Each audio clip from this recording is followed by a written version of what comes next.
Call on Councillor Peterson to approve the agenda, please. Thank you.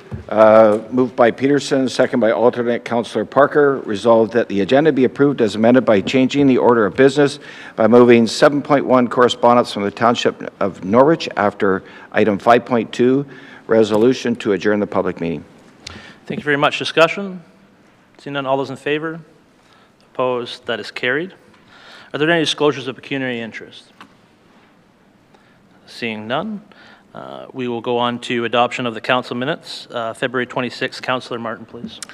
Thank you, Deputy Warden. Moved by myself and seconded by Councillor Schaefer. Resolved that the council minutes from February 26th, 2025 be adopted.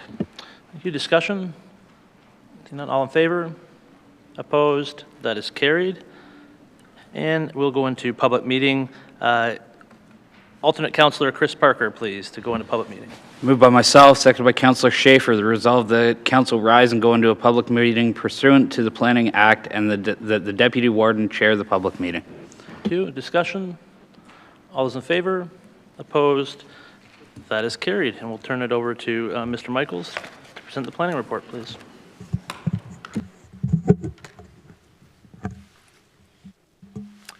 Thank you, Warden, or Deputy Warden. Excuse me. The application before Council today is an official plan amendment, and it's proposing site-specific policies to allow for the expansion of existing welding contractor shop on a farm in the Township of Norwich, and more specifically as an on-farm diversified use.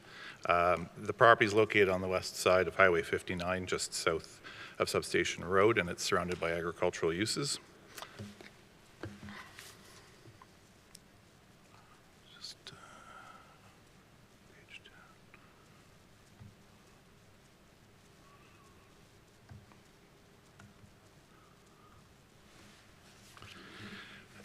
The project consists of an existing contractor shop that was approved by a zoning bylaw amendment in 2018, which is shown in the section of building shown in blue, but not the red outline portion. That will be the expansion behind.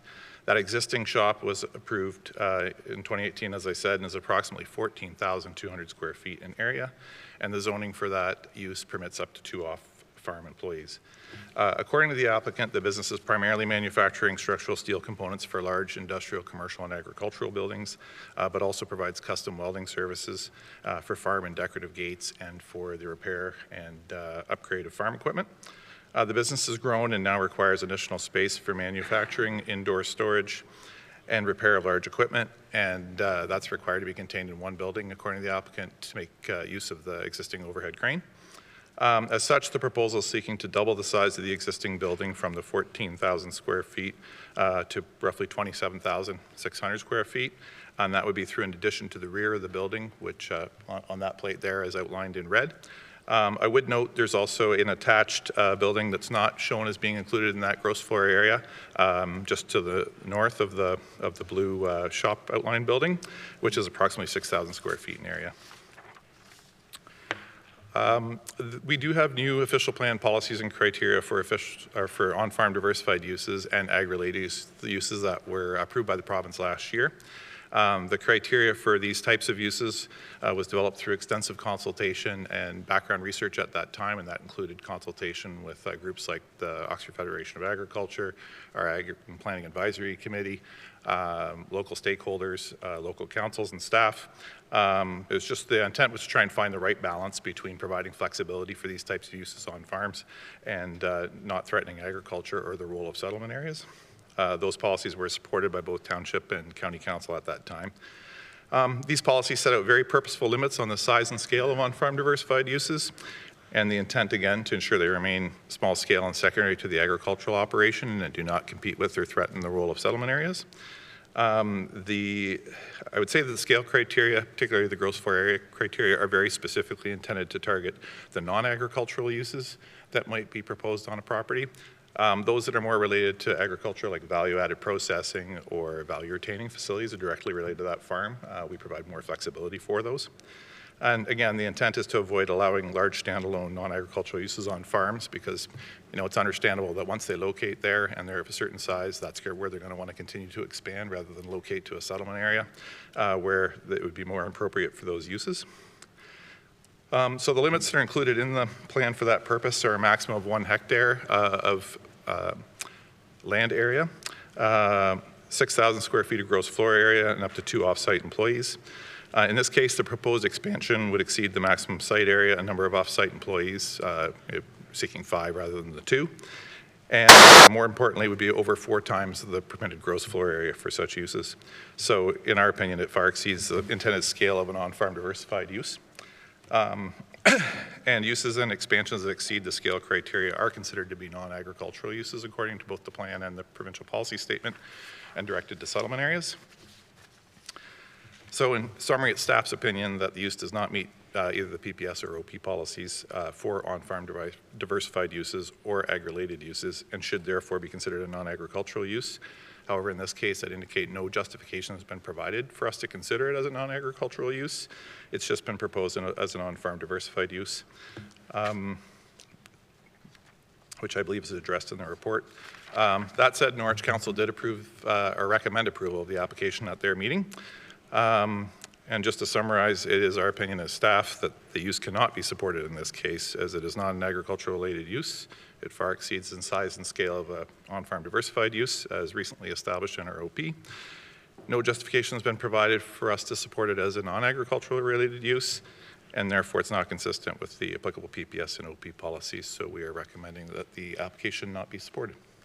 And I'd be happy to answer any questions. Thank you very much. Are there any questions of the planning report from council?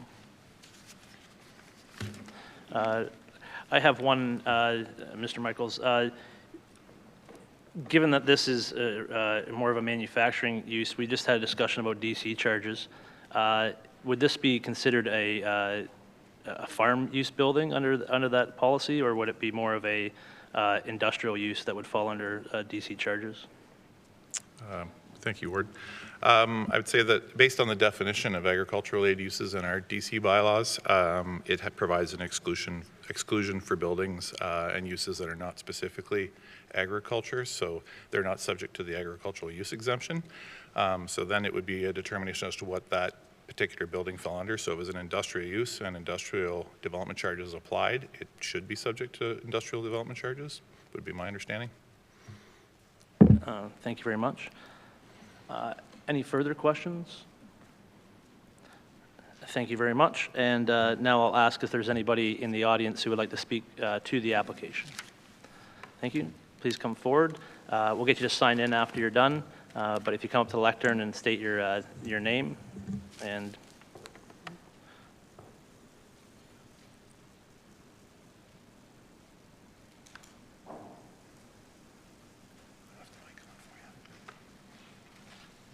welcome. Good morning, everybody. My name is Dave Rowe. I'm the planner involved with this application and representing the Bronze family, the owners of the property. The Bronze family is sitting in the front pews at our meeting here today. They conduct a steel fabrication business, basically taking large pieces of steel and fabricating them into structural components being used in commercial, industrial, and large agricultural businesses.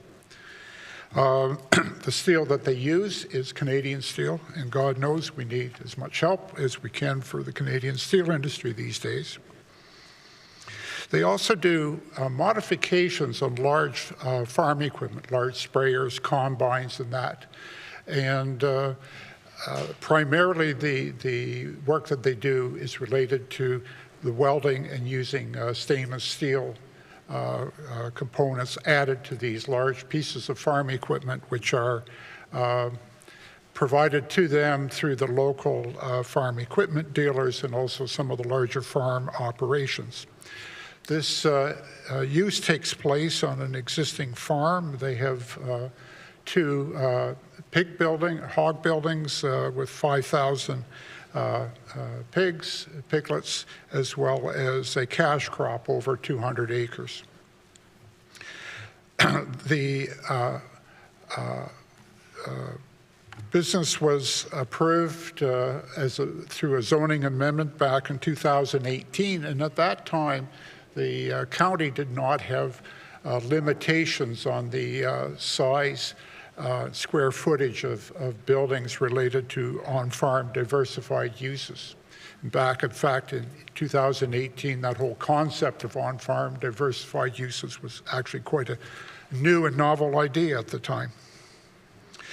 They also got approval for to be able to have 2 employees not residing on the farm to work in that enterprise. The Township Council approved the zoning amendment, and they were also given the opportunity to have 2 additional employees not residing on the farm. Now, this additional space is not required for new equipment and to expand the welding component. It's required to, when they finish preparing the structural steel, they have to lay it out, and as you can imagine, it's quite long. And they have to have it certified and inspected by an engineer, and then it's shipped out to whatever job site that the steel is going to. They've also requested to be able to have up to 5 additional workers who don't reside on the farm, and that's primarily because they have 2 sons that are getting older, and at some point they may want to move out of home and get married and do things like that. It comes down that the existing building that was approved is simply not large enough to accommodate the ability to lay out the fabricated steel. And as you can imagine, in a winter like we just had, laying out the steel in the snow, having it inspected is not an ideal situation. And they also need the larger building to accommodate the large pieces of equipment. In a lot of cases, these are large sprayers that they work on, and you simply need a larger building to either that, or you have to, again, work on them outside, and during the winter months, that is far from an ideal condition. When I originally spoke to planning staff, they said, well, maybe for the farm equipment portion, they could do it in a separate building. Well, that really would not work particularly well, in that the welding equipment is in the existing building, and they need the cranes to move. As you can imagine, these pieces are quite heavy to move the pieces out to where they are working on the equipment. This all really does come down to scale. And as I said to my clients, I said, well, if you had a woodworking shop and you're making cupboards, this would not really be an issue, because it simply does not require that amount of space. So what we are asking County Council to do is to support this application, as did the Township of Norwich Council. In fact, they supported it unanimously. And enable what we have as a successful on-farm business. They realize that they cannot expand beyond this request, and they fully understand that. It was made very clear by the township. But they do need this extra space, as I said, to lay out the steel and to handle the large pieces of farm equipment that they work on. And that's my presentation. Thank you very much. Any questions of the presentation? Councillor Peterson, please. Thank you, Deputy Warden. Just curious, and I'm not sure whether you can answer this or the family, what would be the percentage of agricultural usage that they would use this for compared to, say, the industrial part of it over? Yeah, we discussed this. It's an ebb and flow, as you can imagine. The way they explained it to me, that if they have a large steel order, well, that takes priority. When they don't, then they're able to bring in the large pieces of equipment. We thought it was somewhere in maybe the 25% farm repair portion, and then 75% the other. Then there will be times where the building may, in fact, that portion of the building may not even really be used much. Councillor Accioni? Thank you. Through you, Deputy Warden. That was exactly my question, the percentage-wise. So let me just, if you don't mine through to you, Mr. Rowe. 25% is agriculture, that would be the average, and then 75% is industrial, commercial steel or other uses, not just agriculture? Yeah, and what we're talking about is the use of this addition. And I think that was the figure that we discussed with my clients. And again, it's ebb and flow. There will be times where there may be some steel links just sitting there in storage. Other times, they'll be bringing in the large equipment. But I'm thinking 25% is probably more accurate relating to strictly being used for the agricultural portion. If I may ahead, continue. Councilor Yeah, thank you. Then the regular business, forgetting about new addition then, I'm just curious, what would be the percentage of overall business would be for agriculture versus industrial currently? The farm itself obviously is agricultural. They have the two hog barns or pig barns with the piglets, which are put through that part of the operation. They do the cash crop. They actually do some custom work as well for other farmers in the area. But then the steel portion, it's hard to say how you break it down between the two. But the on-farm diversified use, the existing building is the welding shop, and it is on, hopefully, depending on the economy, is throughout the year. Then the other fits into that depending on the demand and the need. It's not a perfect to say, well, it's 100% this time and then it's 50% that time. It's an ebb and flow type of arrangement. Further questions? Councilor Schaefer, please. Thank you, Warden, through you. So the modifications that's being done to large farm equipment, is it generally then that the equipment is brought to this location and is worked on and added to or modified, or is it products are being shipped somewhere else and being No, they installed? bring the equipment.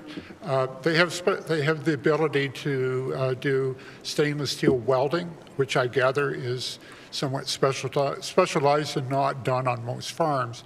And in many cases, the equipment is coming from the local farm equipment dealers, and then they're brought down to the farm because that's where the equipment is, and then they do the fabrication and then install it on the large pieces of equipment. I saw the one time there quite a large sprayer, and to bring that in and to do the work on it. So it really has to be done on the farm itself. Okay, thank you. Alternate Councilor Griggs, please. So you spoke to the larger size being needed to accommodate both laying out the fabricated steel is better indoors than outdoors, and also to work on the equipment that with the current scope of the structure that there's then pressures that could potentially have to be worked on outside. So I understand the growth of the business is creating pressures that the existing footprint is not able to accommodate.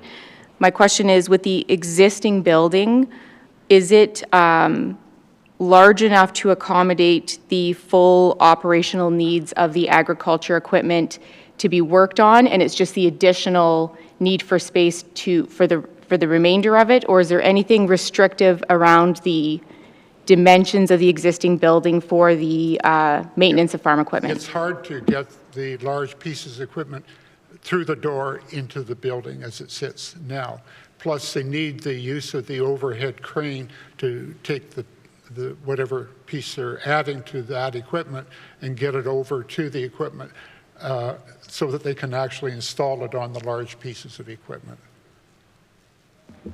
So just as a follow-up, the new addition, does that have design that would better accommodate the entry space? Like, does it have dimensions that are going to resolve some of the agriculture? And could you just provide a little bit more information about that? Like, is a larger door, is it wider, is it? I'm assuming that at this point, they're making it large enough so that they can get the equipment in the building. So as it sits, the equipment is not being worked on inside the building because the existing design does not accommodate getting it in? That and just the size of the equipment and the amount of space they have in the existing building, they can't get, even if they got it in, it wouldn't have the space to work on it. Perhaps Wes can answer that better? Oh, sorry, yeah, we just Yeah, need to come up to here. lectern so we can.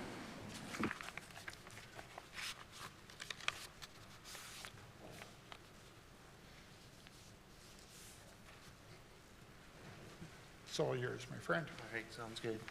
How's it going? I'm the applicant for this job, and speaking with your question, so the shop is going to be pretty much the same size added on, so that overhead crane is able to disassemble the equipment, as well as with the industrial, with the structural. So we do a lot of agricultural buildings. So I would say 90% is agricultural with the dairy barns and whatnot, so that is a big piece too. And we found in the past that engineers want to inspect this steel, so we have to lay it out for them so they can inspect all the welds and to make sure all the assembly drawings are accurate for the building. Regarding the equipment, right now there's a lot of, I would say, storage / robots inside the existing building now, so there's not much room. It's pretty much one sprayer at a time, you know what I mean? It has the back end because there's, the stainless steel, there's a robot in there, there's a bender in there, you know what I mean? So add all those pieces in, it creates it hard to just do one project at a time. I don't know if that answered that. Thank you very much. Further questions? I have one regarding, did your applicant look at other areas available within the township or county that would be able to accommodate what they're doing without official plan amendment? I did a review of industrial lands available. They were either in Woodstock or they were in Norwich. Then that would have then needed to build, replace the existing building and then put an additional building, making the newer building that much larger to accommodate it. Once you get into, when you're looking at relocation, then you're looking, okay, yes, we can go into an industrial park and then we can have basically an unlimited size of building. We can have any number of employees that we wish. That's taking a huge step from the scale at which this particular business operates. And if you took that, then they would be looking at a much larger operation to justify the cost of building and to where the market sits now, they're able to function quite adequately with the limited number of employees, and primarily all family members at this point. It's a huge leap to jump up, and I'm thinking the farm equipment facility at Salford, for example. It started off small, but now it's a very large industry with a lot of employees. And they're nowhere near that. They realize if they were to go to expand beyond what they're proposing, they definitely have to go into an industrial park. Councillor Martin, please. Thank you, Deputy Warden. Through you, to follow up on that thought then, as you were looking at your jurisdictional scan of where else you could potentially locate, I'm assuming then would agricultural farm equipment, if it needs to be repaired, does it get floated in on a truck or does it get driven? And if you were located in Norwich or Woodstock, would these large pieces of implements be driven in through the city into an industrial location? Yeah, so to answer that question, no. So they are driven to the site, so his property. And it's more because it's in the agricultural aspect. We do find like the customers, they're farmers, and they don't want to, right, float their equipment. They would rather just drive it, and it's pretty much everything's driven. So we found that with any of the agricultural equipment, it's all driven in. So it's not floated. Further questions? Seeing none, is there anybody else who would like to speak towards the application? Seeing none, thank you. Thank you Very much. I will now call upon Councillor Schaefer, please, to adjourn the public meeting. Thank you, Warden. Through you, moved by myself, seconded by Councillor Accione. Resolve that council adjourn the public meeting and reconvene as Oxford County Council with the Deputy Warden in the chair. Thank you very much. Discussion? Seeing none, all those in favor? Opposed? That is carried. Thank you. And now we'll go to correspondence at Township of Norwich correspondence. And Councillor Palmer, please. Yes, thank you, Deputy Warden. Moved by myself, seconded by Councillor Accione. Resolved that the correspondence item 7.1 on the open agenda of March 12, 2025 be received. Thank you. Any discussion? Seeing none, all those in favor? Opposed? That is carried. And now consideration of report CP 202573, application for official plan amendment, OP 2420-3, Lemmer and Klassen Brothers. Pronunciation on that? Klasky. Okay, thank you. Councillor Palmer, please. Yes, thank you again, Deputy Warden. Moved by myself and seconded Councillor Peterson that Oxford County Council approve application number OP 24-20-3 submitted by Lambert and Klasky Bronze for lands legally described as part of Lot 19, Concession 8 of East Oxford in the Township of Norwich to amend the official plan to include a site-specific policy to permit the further expansion of an existing welding contractor shop locating on the subject lands. Thank you very much. Discussion. Councillor Schaefer, please. Thank you, Warden. Through you, I will support the motion. I realize this application is pushing the envelope in a few ways, but there's no land being taken out of production here. I'm not hearing anything about traffic issues with large equipment. And the large equipment as well, as Councillor Martin suggested, that this should be directed towards a settlement area, but settlement area, A, is there land available, and B, do you really want large farm equipment traversing municipal streets in a settlement area? It's a successful on-farm business that I'm understanding has not had any issues, so I will be supporting it. Councillor Palmer, please. Thank you, Deputy Warden. I also fully support this application. Norwich Township unanimously accepted this application. So locally, we have multiple businesses that have matured and been so successful that expansions were required. Most of these are not located in urban areas. As you travel from Norfolk County north on Highway 59 from Delhi, you pass a large soil amendment company called Scott's. Next, you pass Premier Farm Equipment. Next, BDK, just north of the village in Norwich. I missed Oxford Pallet, just off Airport Road. Next, before you get to Burrsville, there's Malcolm Excavating. North of Holbrook, we pass Tirecraft. And next again, just north, we pass Nature Feed Center. And moving north again, the next business would be, and it is today's business, the Bronze Steel Works and Farm. And moving north again, the next we find GJ's Farm Equipment, and then closer to the city of Woodstock, we pass Total Rentals and Oxford Sand and Gravel. The common theme here is access to a well-traveled highway where potential customers can see your business.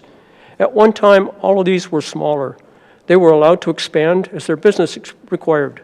The same should be allowed for the Bronze. The expanded shop does exceed the number that has been made up by officials because they have to show a number. It might fit most applications for official plan changes, but it does miss the mark for this one. The expanded shop fits nicely to the west of the existing Crane Bay. Far less farmland will be taken out of use as farmland than starting over again somewhere else in some remote location deemed more appropriate by Oxford County official plan. This is still a family business started by Mr. Bronze, a business that fills a local need. They make work for domestic suppliers. They do not do things like car parts that go all over the world. I do fully support this application, and I believe the rest of council should do the same. Thank you. Thank you very much. Councillor Martin, please. Thank you. And just to note, Councillor Accioni also had his hand up in case you didn't see it. I will fully support this application. I have been a vocal advocate for protection of agricultural farmland. I have spoken to that over and over and over again. However, in this case, this expansion on farm, if we don't allow it to occur on farm, it occurs in an industrial area that was formerly agricultural land. So it was okay for us to take that land out of production to turn it into agriculture or into industrial land, but you know, in theory, not allowed to actually happen on the farm. So if we don't approve this, the applicant would face a purchase of land of upwards of $500,000 per acre to start all over, build buildings all over again, move equipment, and then of course the feasibility of driving large agricultural equipment through an urban center does not make sense to me. In light of tariffs that are on again, off again, I think supporting a local business that supports local farmers is what our messaging has been all about and needs to continue to be all about. So I fully support this application. And as Councillor Palmer said, encourage the rest of council to consider that. Thank you. Councillor Accioni, please. Yeah, thank you. Through you, Deputy Warden. I guess just an echo of what everybody's been saying. You know, I fully support that businesses should be in business parks, but in cases like this where it is definitely an ag business, it has clients surrounding them that come to them, recognizing that we aren't taking any more land out of our agricultural breadbasket, be it. I think this is a perfect example of looking at a small business that is being successful, serving such a big need, and I certainly wish them luck, and I'll be supporting this. Thank you.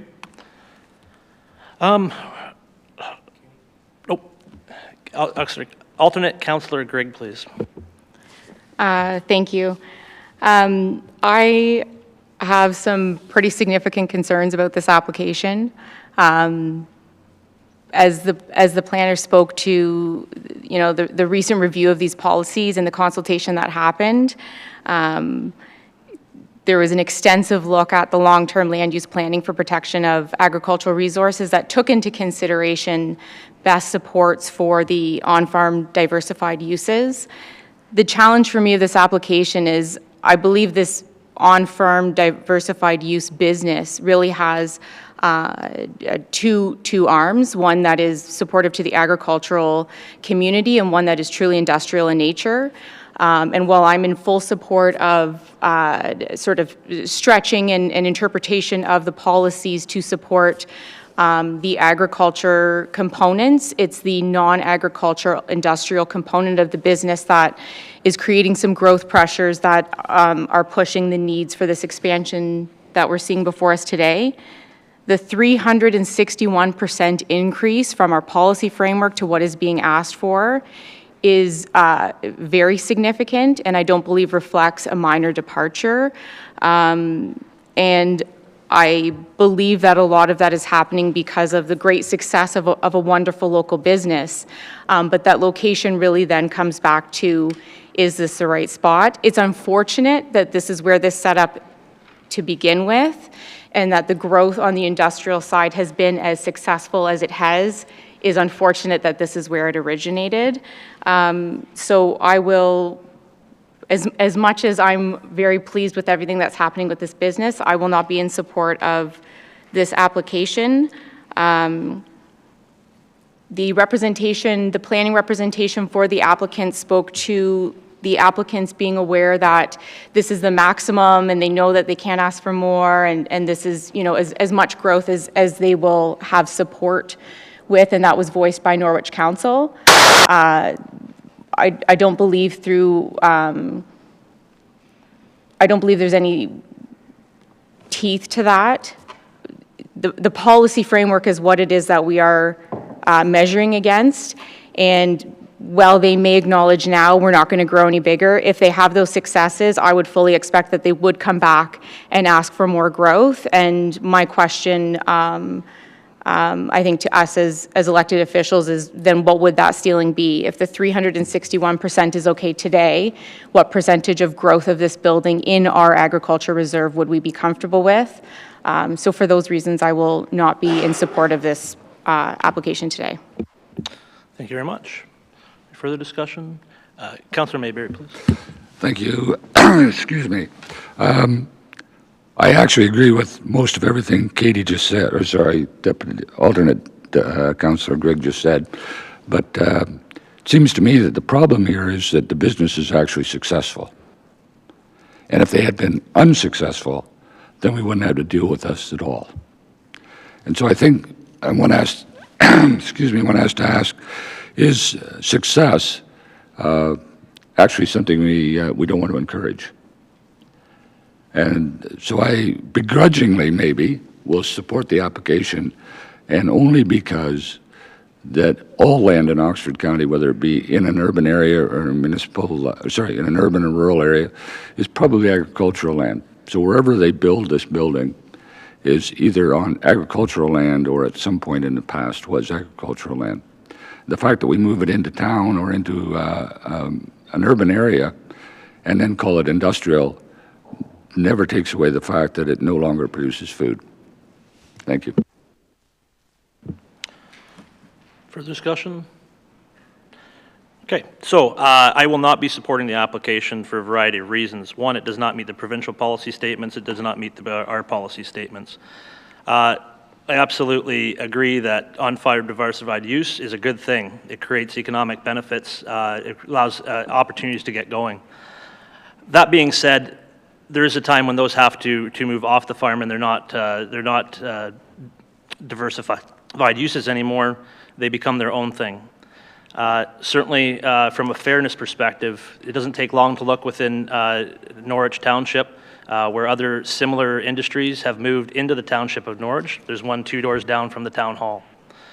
From a perspective of fairness, why should they have to invest the amount of money they did in their facility to make sure that they could be producing, hire the employees they need, and pay the higher taxes when others are not required to do so?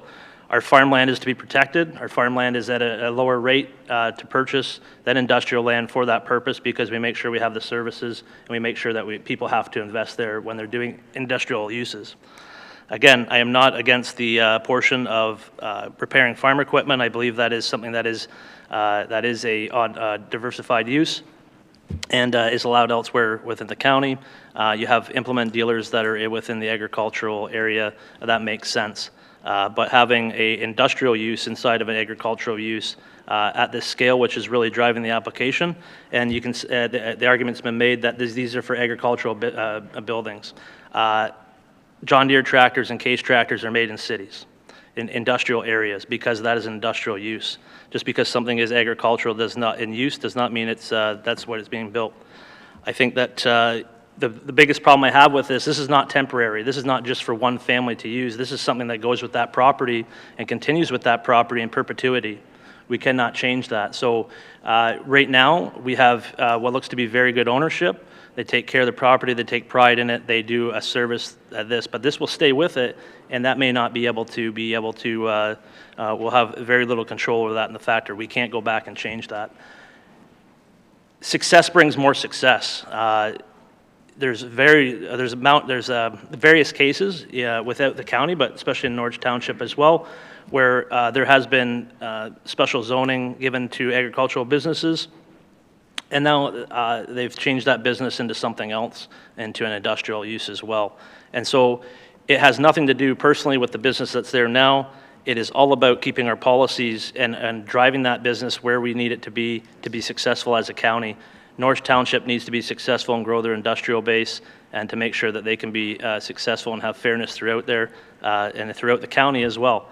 Why would anybody invest in an industrial area if they can just purchase a farm and grow a business there at a cheaper rate and pay less taxes and have the advantages of that way? I think that I hate to say a double negative does not make a positive. Yes, this was given approval to expand before, not by this council, but by Norwich Council through a zoning, and this is an official plan amendment. It has now compacted the factor, this is why we should not do those things, because now there is more success and it makes it more costly to be able to upgrade and move to a facility that is sufficient for that use. And so I think that, I agree with alternate Councillor Grigg that we cannot enforce that this is the end of it. Norwich Council, probably the first time, thought, well, this is the end of it, and then next time they'll expand. There's been cases of that happening, and unfortunately, then the company is more successful, and the costs are greatly exacerbated on trying to make sure that they do move the next, having to make sure that happens the next time. This is not something I want to see in our county. I want people to be successful, but in the right areas. Again, we have urban settlement areas throughout the county, including Norwich, that have spent a lot of money on services and upgrades. They need people to invest there to make it worthwhile, to pay those taxes, and be successes. Again, Oxford County is a clear case. We have Cami and Ingersoll. Talking to the general manager there, the reason they're successful is because the industrious nature of farm people and the work ethic that they have. That's why we're successful here. But we need those buildings in the right space.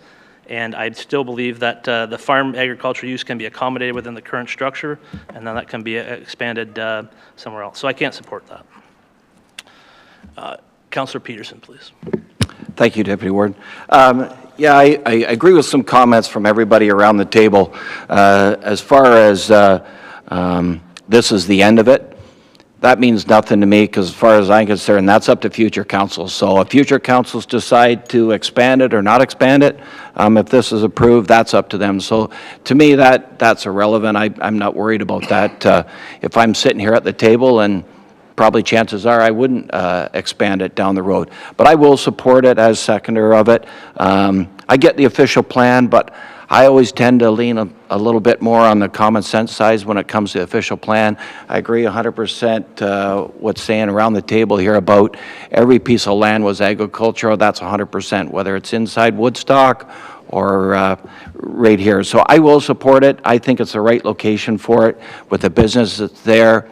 If it was a brand new business just wanting to come on that site, I probably wouldn't support it, but because it has approved before with the building that's there, I think expanding off it, it's not going to make any difference to the actual agricultural land part of it, so I will support it. Thank you.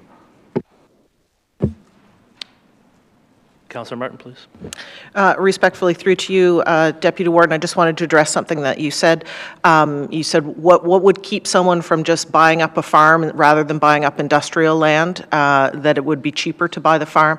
At 150 acres at $50,000 an acre, that's $7.5 million. I don't think it is cheaper to go buy a farm, even though you might only be using 3 or 4 acres for it for industrial purpose. I think that the risk that the applicant has taken to farm this land and to expand is not necessarily the cheaper option, but I just wanted to respectfully point that out through your comments. And thank you very much. And if I could rebut that, would be to say that this sets a precedent going forward where we have lots of on-farm diversified uses. It sends the message that, oh, you can just expand and keep that on there and keep that going. And so it's one of those things of this is not just a message in this situation, but it is a precedent-setting OP. We have to be fair, so when someone else comes forward, even though we don't support it, are we going to support that one as well? Because they're a successful business. That's where that comes from. Anything else? Councillor Angeloni. Councillor Palmer, please. Thank you, Deputy Warden. I want to challenge you on one item in your input to us.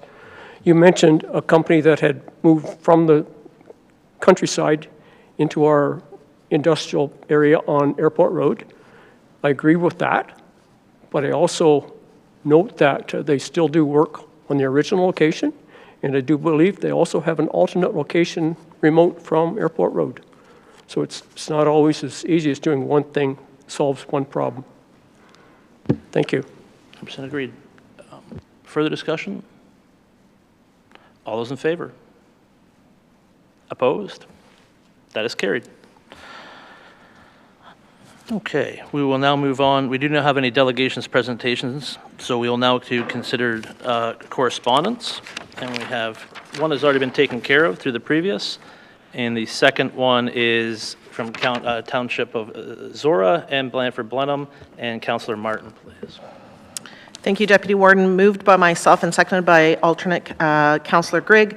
Resolved that item 7.2 from the Township of Zora and item 7.3 from the Township of Blandford Blenheim be received, and that County Council direct staff to return with a report on recommendations around the feasibility of implementing a long-term Vision Zero plan and the Good Roads Rural Road Safety there's a T missing, safety strategy across all of Oxford, and that the report include information on advocacy efforts with the provincial and federal governments. So apologies for my spelling mistake there to the clerk.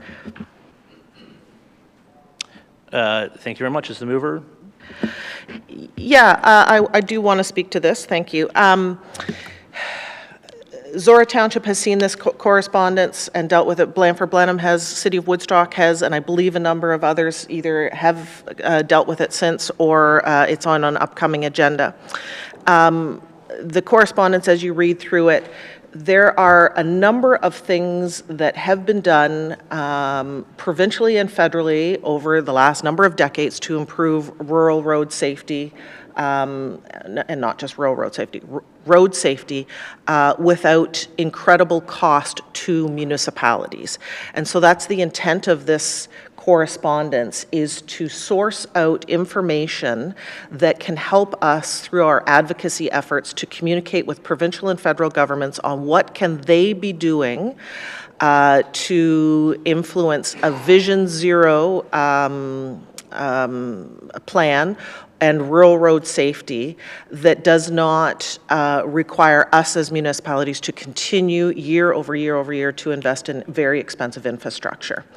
And so the emphasis here in asking for a report from staff is not about asking for a report back on how we can spend more municipal dollars, because we know how to do that. It's how do we what are the mechanisms that can be put in place on a much larger scale, provincially and federally, that reduce accidents? And I'll give the example that I gave when we spoke about this at the City of Woodstock. When I get into my car, it has all kinds of safety warnings before I can even put the vehicle into drive, right? You have to put on your seatbelt, and 50 years ago, that was new legislation. Someone took the effort, provincial government, federal governments took the time to ensure that we became safer in our vehicles by ensuring that we wore a seatbelt.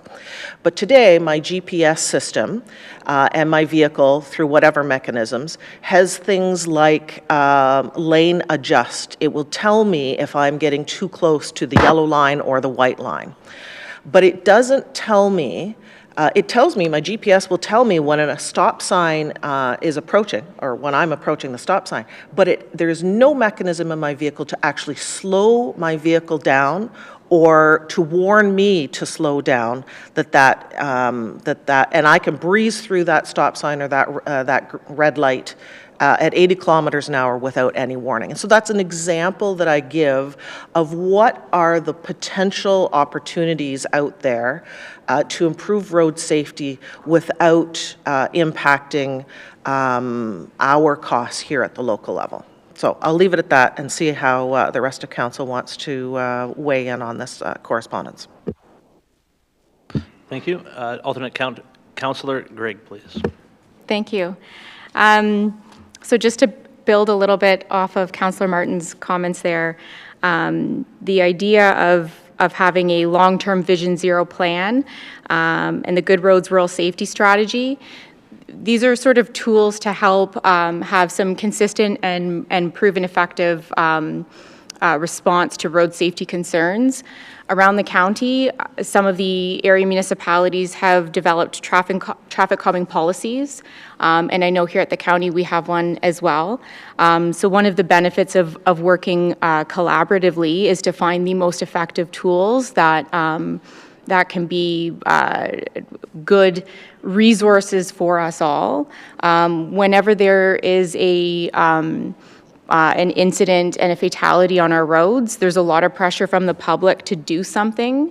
And while we all sit in these chairs to try to improve our communities, I think the pressure to do something can sometimes result in the wrong decision being made. And so the effort here is to really make sure that as we are responding or intentionally choosing not to respond, it is with really well-tested framework for us in that decision-making strategy.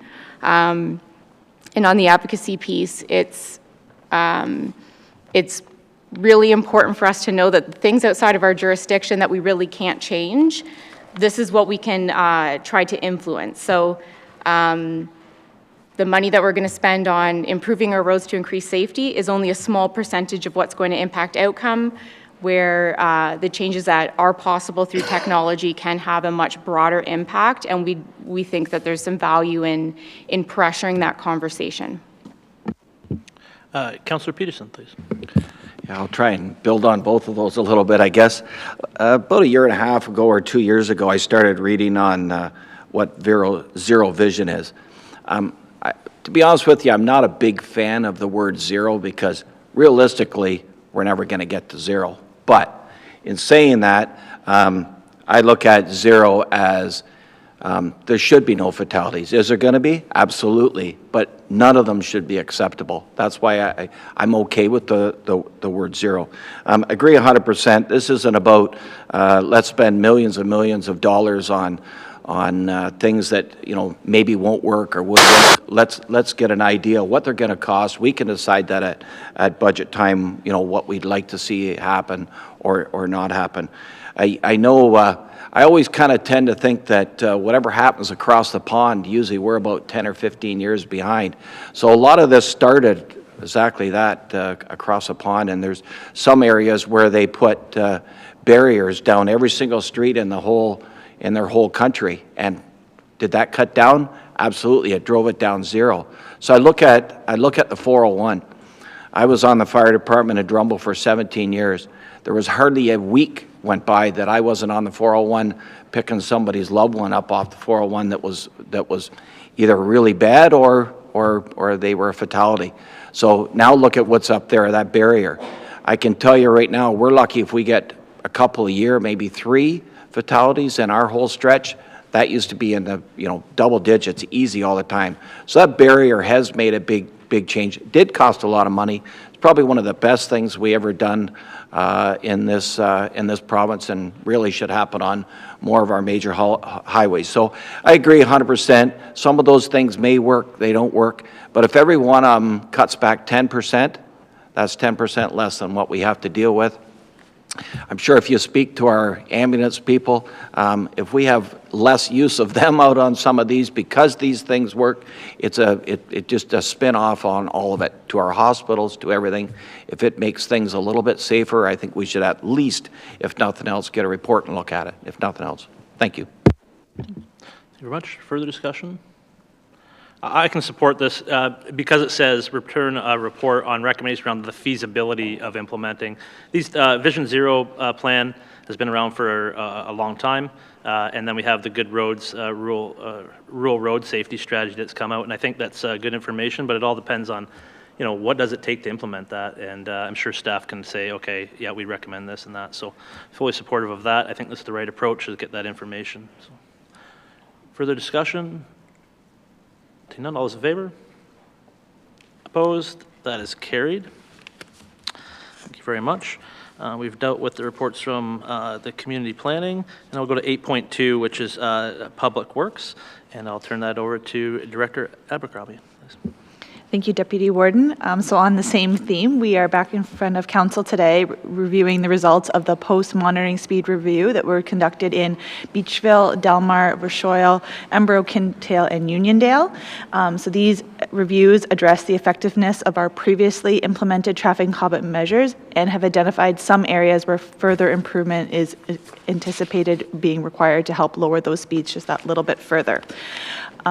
So we are proposing some additional electronic feedback signs, flexible centerline delineators, and some speed signage are the recommendations from this report. And then there are some future recommendations that we'd be back in front of Council with for further authority, and that is regarding automatic speed enforcement, and then considering some physical narrowing of the road in Embro, similar to what we're doing as a pilot in Plattsville right now. And I would be happy to answer any questions from council. Are there any questions on the report? Councillor Peterson, please. It's sort of report related, I guess. I just happened to think of it. So with these speed feedback signs that you're thinking, we put them all over everywhere. We have them in our township all over the place. Actually, being on the police services board coming up, it's a question that I'm going to ask there. I know that we were really in favor of them in our township because it can tell you, we're all creatures of habit. I know when I went to work, I left within a minute of the same time every day. So if somebody's going through a village and they're driving 40 kilometers an hour. Question, sir? Yeah, it's coming. If somebody's driving 40 kilometers an hour, the speed limit, thank you. I'll make it quicker. If somebody is driving over, that data is there. Here's my question. Are we looking at that data to say, hey, going through Beachville or Drumbo or wherever at this time of day, is anybody doing anything with that data, or are we just collecting it? Because I'd like to see us start using it. So I'm looking at Senior Manager Gross here, but I believe we are collecting that information, and that's part of what has helped facilitate these post-speed reviews. Okay, perfect. Thank you. You're welcome. Alternate Councillor Grigg. Just a question of clarification, because Councillor Peterson now has just confused me. The work being done, correct, the work being done here in this report is part of a process where identified areas of concern have been measured, changes implemented, proposed, implemented, measured, monitored, further considerations, measured, monitored. So in terms of the speed data collected, that's part of this program. And some of this program includes implementation of a speed feedback sign as a communication tool to drivers. But the speed communication feedback sign as a tool to drivers isn't in itself just for collecting data. It is a communication tool that has known impact on driving behavior. Is that correct? Yes, that's correct. Okay. I thought so, just the way that question came out, I was confused. Thank you. Very much. Any further questions? Seeing none, Councillor Mayberry, please. Thank you, Deputy Warden. Moved by myself, seconded by Councillor Grigg, alternate Councillor Grigg. Resolve the recommendation contained in Report PW 2025-13 titled Post Monitoring Speed Reviews, Beachville, Delmer, Verschoyle, Embro, Kintore, and Uniondale be adopted. Would you like to speak to that, sir? I picked the right day to be in the chair when Councillor Mayberry can't speak. Further discussion. I'm going to do my best Warden Ryan impression of be like, this is evidence-based data decision-making, and that's what we got to do. So I know he would be in support of this, and I'm certainly in support of it as well. Any further discussion? All in favor? Opposed? That is carried. And that moves us on to Human Services, 8.3. Rebecca Smith. Thank you. Nothing further to add, but we do have Kara Van Claveren here in the audience, one of our acting managers who wrote the report. So if there's any questions, we can have Kara come up. Thank you. Thank you very much. Any questions on the report? Seeing none. Alternate Councillor Lauder, please. Thank you. Moved by myself, second by Councillor Palmer. Resolved that the recommendation contained in Report HS 2025-003, titled Canada-Wide Early Learning and Childcare CWELCC Update and Expansion Plan be adopted. Thank you very much. Discussion? Seeing none. All in favor? Opposed? That is carried. And that takes us down to 8.4, and I'll turn that right over to our CAO, Ben Adley, please. Thank you, Deputy Warden. Just a couple brief comments with regards to the report in front of you. It is, as you can see, for council authorization to utilize unallocated grant funding from the 2025 budget to support the initiatives of the Community Safe and Wellbeing Plan update, as well as the Indigenous Consultation Plan development. These projects were part of the 2025 budget and business plan, as you may recall. We were hopeful at the time that there was provincial funding that may be available based on some advocacy we had done and positive feedback from the Solicitor General's office. However, things have stalled out in timing and any movement forward on approval of that. Yet the work still needs to get done, and some of it with some time sensitivity, especially around the Community Safe and Wellbeing Plan. And to enable us to move forward with that work, we're asking for Council to allow us to utilize these funds. If you remember, the grant policy that came forward to Council had a $250,000 allocation in the 2025 budget, specific for moving forward initiatives around our strategic plan and the Community Safe and Wellbeing Plan. So we feel that these fit directly in those, as these are both referenced in our strategic plan. $131,500 was allocated as to community agencies during the budget process, leaving $118,500 unallocated of that $250,000. That's what we're asking Council to allow us to utilize at this point. We'll continue with our advocacy with the Solicitor General's office, as well as the Minister of Finance has been directed us to do to enable this funding to continue or to pursue this funding further. And should that allocation come, we can obviously make changes to that allocation in year, or hopefully in future years to support these community initiatives anyways. Our Manager of Strategic Initiatives, Sarah Himilecki, is here if you want any more details specifically on the project work or the advocacy that she's been doing. But we can take questions from Council. Thank you very much. Questions of the report? Alternate Councillor Grigg. Thank you. A question around the lack of funding support from the province in regards to the Safe and Well plan. Community Safety and Wellbeing Plan, Safe and Well. The advocacy, was it for funding for both what is proposed in this report, which is an update to our plan, as well as initiatives to implement the plan itself, as part one, and then part two, the recommendation in the report is for the funding to be specific to just the updating of the existing plan portion, and we'll continue advocacy for funding for the efforts to implement the plan itself? Through you, Deputy Warden. That's correct. Our advocacy was for ongoing funding, not just the one-time funding of the plan itself. However, did include in our presentation that this is a work that has been mandated by the province to our area municipalities, and therefore they should have some obligation towards funding that. So the update was part of that advocacy, as well as ongoing operational support of funding. And we will obviously, even if the plan is done out of our county budget and no further progress in 2025, we will obviously continue to advocacy for the ongoing operational funding.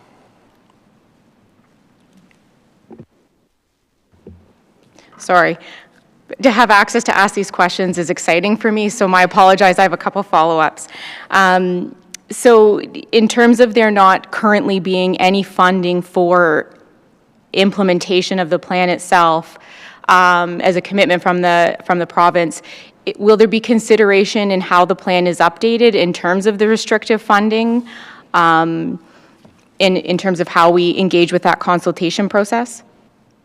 Or is the hope still that there will be funding from the province at some point in terms of making use of what I think is an incredible plan that has community impact opportunities to be leveraged?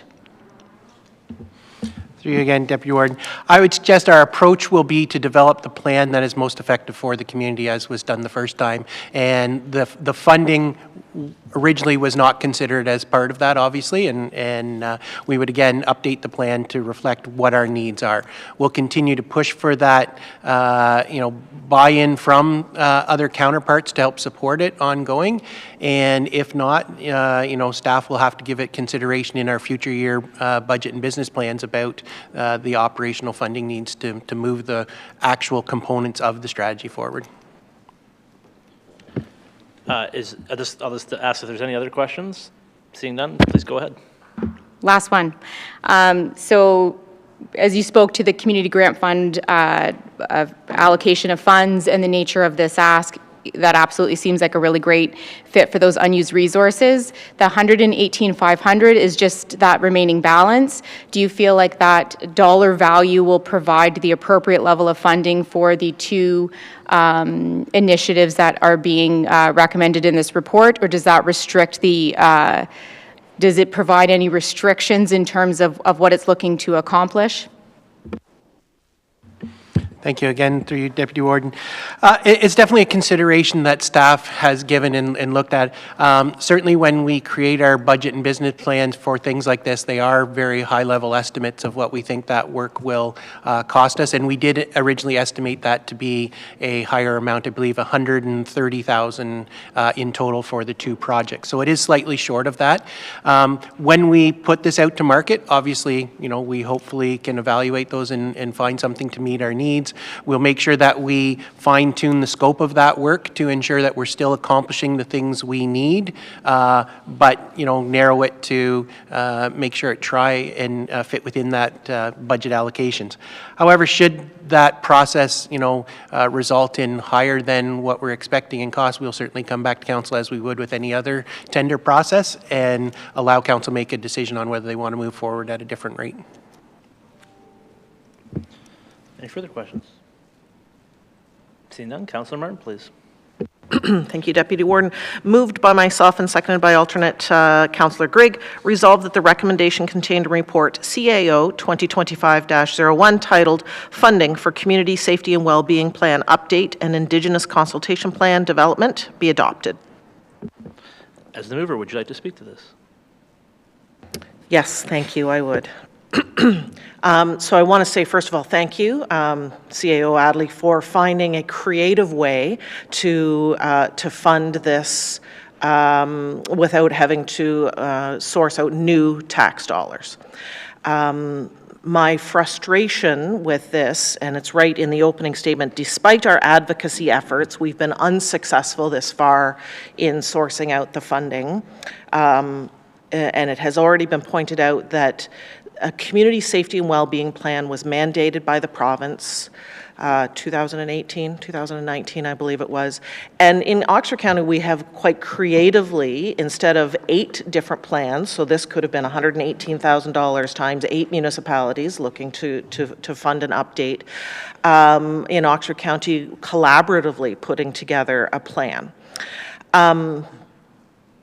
2 weeks ago, the public, 55% of the random sampling of people who voted, indicated that they're okay with the path that we are on provincially.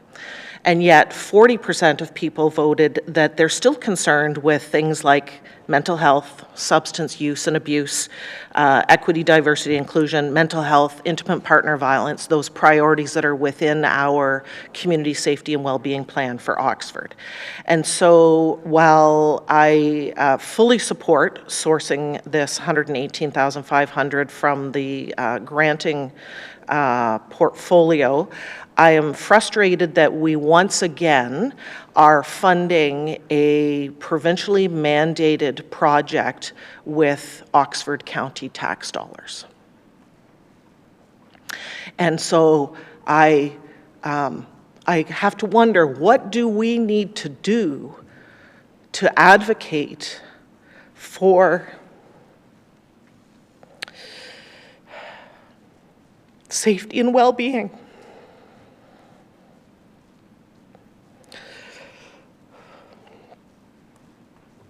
Sorry, I promised I wouldn't get emotional, but this is meaningful. I believe it's meaningful to all of us. It's frustrating that our provincial government doesn't recognize, or I don't want to discount that they don't recognize, does not fiscally recognize the importance of us addressing this in our community. So I fully support the motion. But I encourage us to think collectively about how do we continue to advocate for this funding, not just to update this study, but to implement the changes, the preventative upstream changes that are needed, so that we, again, don't continue to have to go to taxpayers to react to community safety and well-being in Oxford. So those are my thoughts. Thank you very much. Further discussion? I'm supportive of this. I think certainly the Safe and Well Community Safety Plan, there's been a lot of great work done on that since it was implemented. And again, once again, Oxford County came together as a whole to be more efficient and be more effective across the board. And so I certainly agree with the continuing down that road. I think the other aspect to this is the strategic plan, the Indigenous consultation plan. I think that's a big piece there. It's something missing out of our portfolio. And again, that work I think can be shared throughout the county as well as a guide piece on how that takes place. So I agree that certainly it is always frustrating when people are given a job without the resources to do it. So it's, but it is an important work, and I think we've seen the value of it, and we have funds available that I think staff are finding, and so I think that we will see some results out of that. For discussion, all those in favor? Opposed? That is carried. We'll now go down to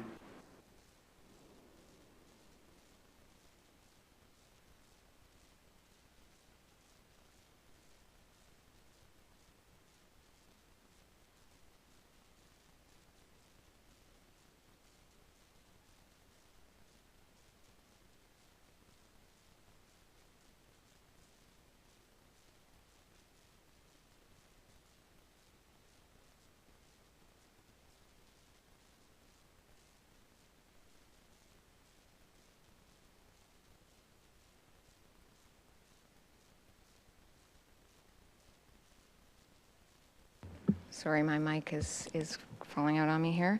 What the road limitations should be based on the jurisdiction and based on the weather patterns and things like that. So it took a lot of the subjectivity away from assigning those dates, which historically have been done by council on an annual basis. So effectively, the resolutions or the recommendations approved in that report were to amend the bylaw on record for establishing those reduced load limits, as well as the roads that it would apply to. And as part of that report too, some of the roads had changed in the list that's attached to that bylaw. So that bylaw was brought back to council on February 26th and approved. And one other thing that it addressed in the report was that the delegation policy under the delegation of powers and duties bylaw be amended. So that's what's before you today. So in addition to adding the authority for the Director of Public Works then to set those dates for starting and ending load limits on roads that are within the county's jurisdiction, staff are asking for a further amendment to the delegation policy to remove the requirement to consult with the Chief Administrative Officer when the Director of Public Works authorizes certain temporary road closures. Now, these would be specific to occasions that facilitate social, recreational, community, athletic, filming events, or a combination of any, where the organization has committed to providing the appropriate liabilities to cover any incidents that may occur during those closures. So those are the amendments that are proposed before you today in this delegation policy that we're seeking your approval on. If there's any questions, we would entertain those now. Thank you very much. Sorry, is there any questions of the report? Seeing none, alternate Councillor Parker, please. Moved by myself and seconded by Councillor Peterson. Resolved that recommendation contained in report CS 2025-09 titled Delegation Policy Update be adopted. Thank you very much. Discussion? Seeing none, all those in favor? Opposed? That is carried. Okay, we do not have any unfinished business. That takes us down to notices of motion. Councillor Mayberry, please. Thank you, Deputy Warden. excuse me, moved by myself, seconded by Councillor Peterson, that Schedule A to bylaw 4889/2007, being a bylaw to impose fees and charges for services provided by the County of Oxford that are not covered through direct taxation, be amended to increase the bag tag fee from $2 to $3 effective January 1st, 2026. Thank you very much. As the mover, would you like to speak to that? I'd love to, but I'm pretty sure I'm not going to speak very long. This is a simple matter. We're going to put a 1.8% increase in taxes next year, or we're going to increase the bag fee by $1. I support the increase of bag fee because that's something that every resident in Oxford County has some control over, and I think we should be encouraging them to reduce the amount of garbage and prolong the life of our landfill. Thank you. Councillor Peterson? Thank you, Deputy Warden. Yeah, I will support it as well as seconder, and I kind of look at it as there's really only two options, but I kind of come up with four in my head. I guess the first option is we just don't pick the garbage up at all. So to me, that really isn't an option. The other one is we cut other services to pay for this service, which makes absolutely no sense at all. So as was mentioned, we either raise the taxes of every resident in the township, or we increase the bag tag cost. And it makes no sense to increase everybody's taxes for a service that, as you mentioned, we all can control. If my neighbor decides, I think my battery must be dying. If my neighbor decides not to recycle, not use the green bin and everything, that's their choice. But they should have to pay for it, and not every residence. So, thank you. Further discussion? Councillor Schaefer, then Councillor Palmer, and then alternate Councillor Parker, please. Thank you, Deputy Warden, through you. I think we're so far down the bag tag road that considering a free untagged bag is not feasible for a number of reasons. Bag tag revenue over the last 5 years was relatively flat. It only grew 5.5% for that whole 5-year period. That's 5% for the total 5 years, not 5.5% each year. Now, at the same time, the number of households in Oxford County has grown by 10%. So one thing this data can suggest is that people are getting the message and reducing the number of bags they're putting out, and that's good. Now, the argument's been made that when we start the organic collection, a resident, because they're using the green bin, will have reduced bag tag usage, and that even with the higher price, their costs may not increase at all. And that makes sense, right? But if our bag tag revenue flattens, or even goes down because of this, we end up in the same position we are now. Also, people in an effort to use less tags may start to fill buy the big bags and start to fill as full as they can up until the maximum weight limit. And frankly, there's some residents, a lot of them, that because of family makeup, just cannot make a significant reduction in the number of tags they use. We have to think of these people as well. I personally believe it's inevitable the time will come where we'll need a hybrid system of bag tags and the levy to pay for waste. But I don't think this is the time. And the reason I say that is we're at a point where our reserves are being depleted, and the cost for organic recycling will be hitting the levy in 2 years. So I'll support the increase to $3 at the present time, but I think that we may be exhausting the public's eagerness to accept further increases. We can't reward people's efforts to cut down on the number of bags they put out by charging them an ever-increasing amount for the ones they must put out. Now, everybody around here around the table knows the reward is a longer landfill life. But we have to work on that in a fair and equitable fashion. Thank you. Thank you very much. Councillor Palmer? Thank you, Deputy Warden. I agree with this motion. I did receive a couple phone calls on people unhappy about prospective increase. Yet when I explained to them that this was the only way that they could control the amount of money they have to spend, otherwise they are subsidizing those who abuse the privileges of making garbage. Thank you. Alternate Councillor Parker? Through you, Deputy Warden. This has been obviously a hot topic for a few weeks, been following along quite closely with it. I'm actually disappointed to see that it's back here this quick. I think that this is a 2026 budget issue. If we're looking at the whole program, or the program as a whole, we should be looking to see if we can find efficiencies, especially in the administration of the bag tag system. And understanding what the true costs of administering that program is.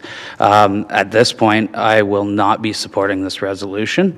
I think the taxpayers don't want to see an increase to this at this point, but I would also like to call for a recorded vote. Thank you. Okay, noted recorded vote. A request, and Councillor Accioni, please. Thank you, through you, Deputy Warden.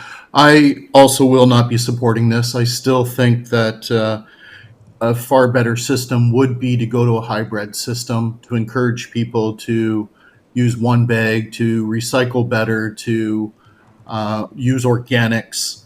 I think it is a burden on everyone. Those that are punished by some, as some of the councillors have mentioned, those that abuse the system and use it will pay for it ultimately. I would consider a $3 bag tag if we had one or two bags untagged. I don't want to use the word free. I realize there is no free system, but it would encourage people to recycle far more and use organics far more.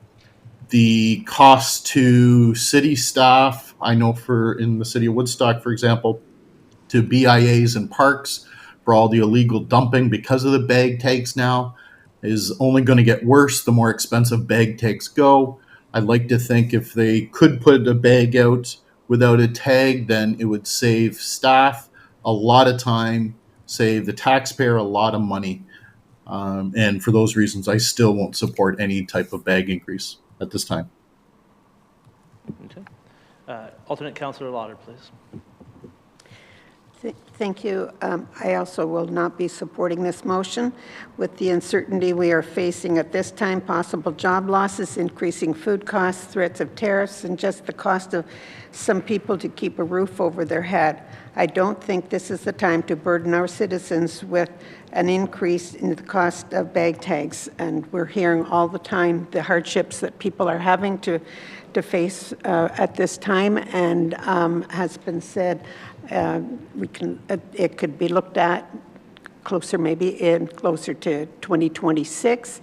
And I agree with what Councillor Accioni has been saying too, that with the illegal dumping of garbage, it's just going to happen more and more often. So I will not be supporting that. Thank you. Further discussion? Alternate Councillor Grigg, please. I'm in full support of this motion before us today. I believe the January 1st, 2026 deadline gives all of us lots of time to prepare for this. Some of us have been recycling and composting ahead of any, increase to bag tag fees. My family's been composting since I was a small child, so that's just a normal part of my upbringing and how I manage waste in my home, but I know that that's not something that everyone has done. Often incentives are required for people to be interested in shifting behaviors, and I really see this as not only a great incentive to help us find some time to learn and change our behaviors, but it is also, we have robust budgeting tools available to us to be responsible in our service delivery. As the increase of providing the service goes up, there has to be funding to accommodate that. So through all services that we have a user pay component. If that is not meeting the full funding need of providing the service, then there's either an increase to that or a tax levy. There's no method of moving forward with this where residents will not be paying more for waste removal. And I think that's the confusion among the public feedback that I'm hearing, the increase is coming. It's whether you're paying for it on a sticker tag or paying for it on a levy, but for us to be fiscally responsible in and not depleting the reserves that are required for the ongoing delivery of the service, but for the operational costs on an annual basis, it has to happen. We do increase our fees for public skating, for at our area municipalities, for those of us who have swimming pools. We have methods of increasing all of those fees to cover the increases of operating those services. I don't see this as being any different than any of those user fee type services that municipalities provide to residents.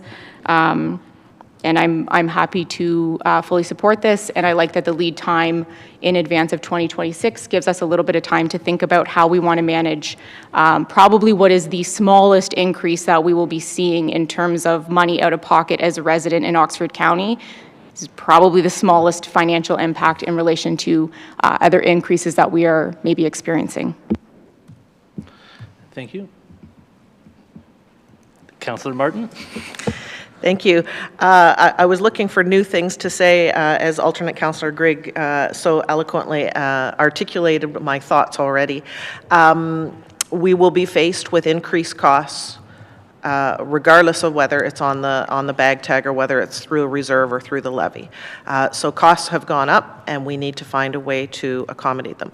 I would encourage, as the motion does not kick in until January 1st, 2026, when 45% of the population will be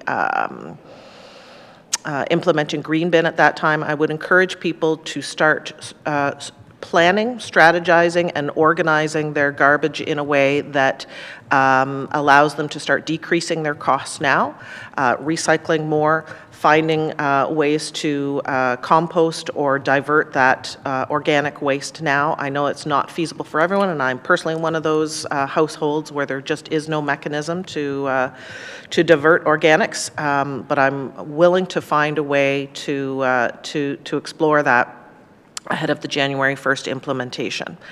I'm ready to support this motion because I know that the $3 tag will encourage more people and incentivize more people to divert, which is the ultimate goal.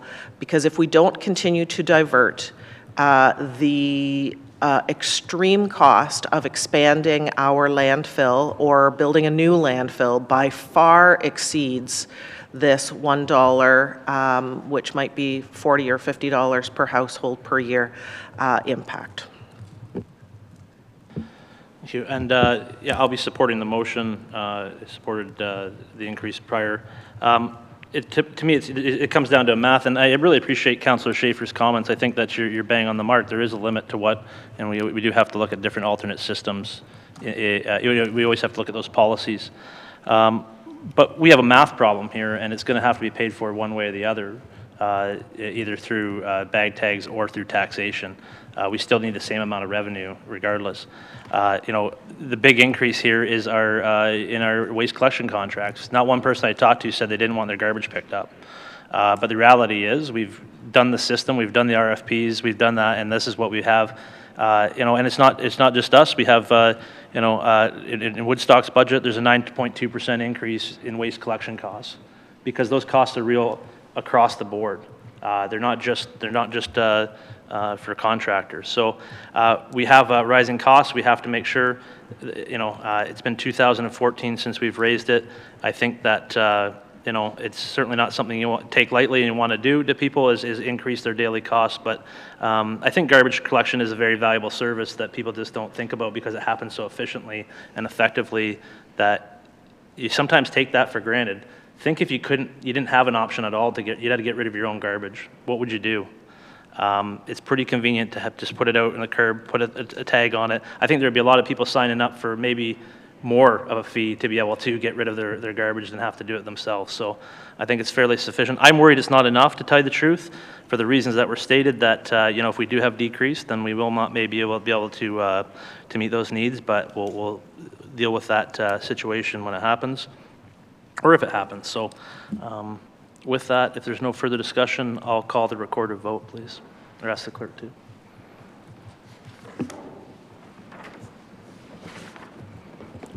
This is a recorded vote requested by alternate Councillor Parker regarding agenda item 11.1. Councillor Accioni, No. Councillor Peterson, Yes. alternate Councillor Lauder, No. Councillor Schaefer, Yes. alternate Councillor Grigg, Yes. alternate Councillor Parker, No. Councillor Mayberry, Yes. Councillor Palmer, Yes. Councillor Martin, Yes. Deputy Warden Petrie. Yes. That is 7-3 carried. Thank you very much. Moving on to inquiry, any inquiries of staff? Seeing none, we'll now go into a closed session to consider report PW 202514 regarding a trade secret. Or actually, you know what? We'll just let that be in the motion. Alternate Councillor Lauder, please. Thank you. I'll move that, moved by myself and second by Councillor Mayberry. The council rise and go into a closed session to consider report PW CS 2025-14 regarding a trade secret or scientific, technical, commercial, financial, or labor relations information supplied in confidence to the municipality or local board, which if disclosed could reasonably be expected to prejudice significantly the competitive position or interfere significantly with the contractual or other negotiations of a person, group of persons, or organization. Thank you very much. Discussion. All those in favor? Opposed? We'll reconvene in the other room. And a reminder that all electronic devices, other than those supplied, must be left outside closed doors, please. And Councillor Accioni, we will see you in there.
Okay, we've reconvened in open session, and Councillor Palmer, please. Moved by myself, seconded alternate Councillor Parker. Resolved that the recommendations contained in report PW (CS) 2025-14 be adopted. Discussion? None, all in favor? Opposed? That is carried. Oh, wait, have we got Councillor Accioni back? I don't see him. I think that's... We do have quorum, so we'll be all right that way. He's coming, okay. Yeah. We're just going to hold on 1 second while Councillor Accioni connects, and then...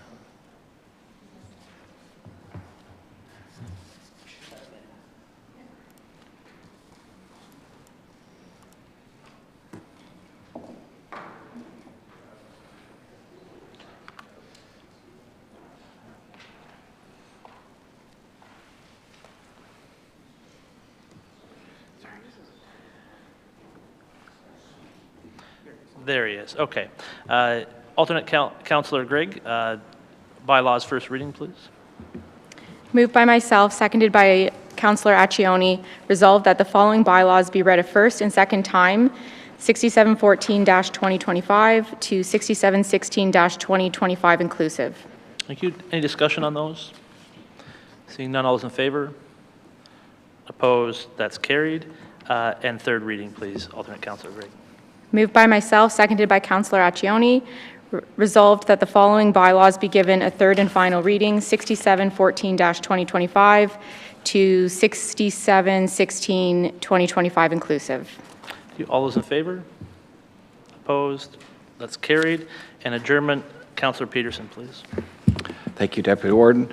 Moved by Peterson, second by Councillor Mayberry. Resolved that the council meeting of March 12, 2025 be adjourned until the next meeting scheduled for March 26, 2025 at 9:30 a.m. And I want to start off by saying you did a good job for your first time in the big chair up there. Thank you very much, but I didn't call discussion. Discussion. I want to say that everybody, I know we had a lot of alternates today, but everybody did a great job, and it was a pleasure to be in the chair for it. So thank you very much for taking it easy and being great. So any further discussion? All those in favor? Opposed? We are adjourned. Thank you. Thanks, everybody. Take care. Have a good time, Jerry.